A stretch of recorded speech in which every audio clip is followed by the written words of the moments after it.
Welcome to The Explainer. Today we're jumping straight into a totally fascinating and deeply entrenched idea in modern religion, the rapture.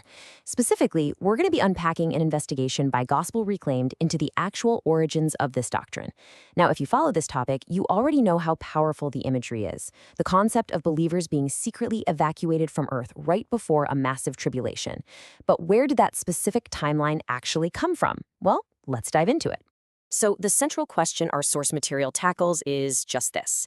Did the biblical writers actually predict a secret escape? For generations now, this idea of a silent, sudden disappearance has absolutely captivated millions. But the author's asking us to act as textual detectives today. We're going to look past the modern interpretations and ask what the original authors, their audiences, and their specific historical contexts actually meant. Section 1. The Manufactured Doctrine.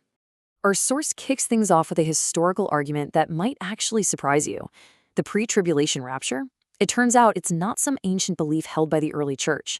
The source traces the timeline back to the British and Irish prophetic movements of the 1820s and 30s, specifically to a guy named John Nelson Darby, who essentially divided Christ's coming into two separate events. This 19th century framework was then massively popularized by the Scofield Reference Bible in 1909, and eventually it just cemented itself into our modern culture through prophecy conferences, movies, and of course the wildly popular Left Behind series. The historian's consensus presented here is pretty clear. The verses themselves are ancient, sure, but assembling them into this specific chronological sequence, that is a surprisingly modern invention. Section 2. Decoding 1 Thessalonians. The author calls the book of 1 Thessalonians ground zero for this entire debate. This is the big one. To figure this out, we need to look really closely at what the Apostle Paul was actually saying to this specific community. Here's the famous verse that gave the doctrine its foundational imagery. It's all about that little phrase, caught up. It's literally the anchor for the modern rapture concept. But what did those specific words actually mean in their original language? Let's geek out on the linguistics for a second, because the source's breakdown here is just fascinating. The English phrase caught up translates a Greek verb, harpazō, and harpazō simply means to seize, to snatch, or to carry away forcefully. Later on, when this was translated into the 4th century Latin Vulgate, it became rapiemur, which eventually morphed into our English word rapture. The crucial takeaway from the source here is that harpazō is just an ordinary everyday verb. It's used elsewhere in the Bible to describe wolves snatching sheep or soldiers taking Paul by force. The author argues it was never intended to be a theological title for a secret disappearance. And the contrast between these two views is honestly striking. On one hand, you have the modern concept of the rapture, right? It's a secret, silent disappearance where people just vanish from cars and airplanes. But according to the source, Paul's actual description in the text is incredibly loud and completely public. He literally describes the Lord descending with a shout, the voice of the archangel, and the trumpet of God. The author also points out a glaring omission. Paul never actually mentions Christ reversing direction to take people back up to heaven for 7 years. Section 3. A grieving persecuted church. To really get what 1 Thessalonians is about, the source tells us we have to look at the very real human element here. The historical context just changes everything. The Thessalonian assembly was a super young church, and Paul had been forced to leave them abruptly because of intense local persecution. But more importantly, ordinary members of their community were dying. They were not sitting around charting out a complex end-of-the-world tribulation timeline. They were just grieving. And they are absolutely terrified that their deceased loved ones were somehow going to completely miss the return of Christ. So Paul writes this letter to address that exact specific fear. The source makes it crystal clear that the true subject of Paul's letter is resurrection and reunion. His entire pastoral goal was just to comfort a grieving community. He's telling them, look, the dead will rise first, and then the living will join them to welcome the descending Lord. Why is this so crucial? Because when you read this text as a message of profound pastoral empathy, it completely reframes it. It moves it far away from being some cryptic blueprint for a secret evacuation. Section 4. Redefining divine wrath. Now, proponents of the pre-tribulation rapture will often point to the very next chapter, 1 Thessalonians 5, to argue their timeline. They specifically focus on this concept of divine wrath. The assumption is that because believers are caught up in chapter 4, and then in chapter 5, Paul says we're not appointed to wrath, that this wrath must be referring to a literal 7-year tribulation that believers get to escape.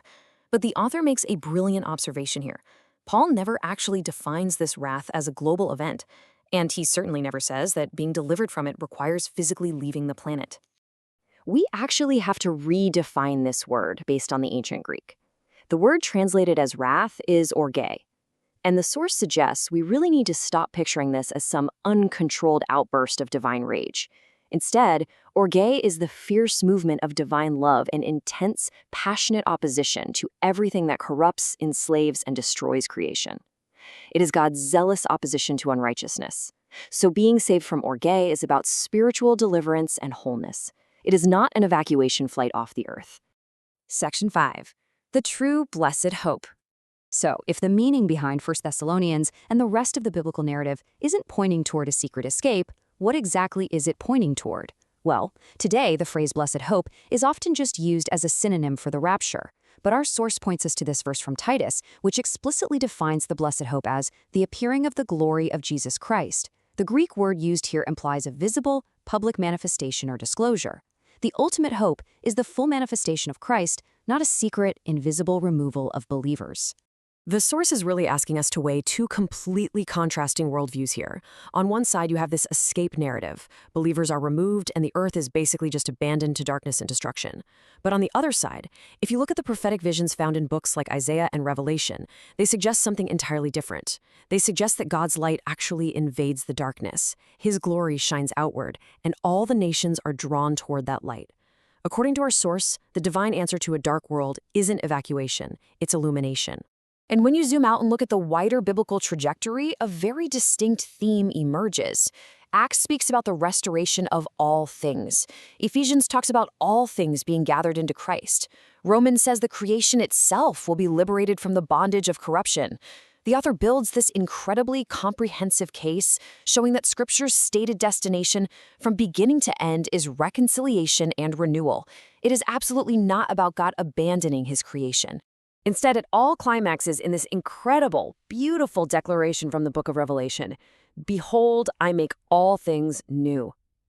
The biblical story doesn't conclude with humanity escaping up into heaven. It concludes with the holy city coming down to earth.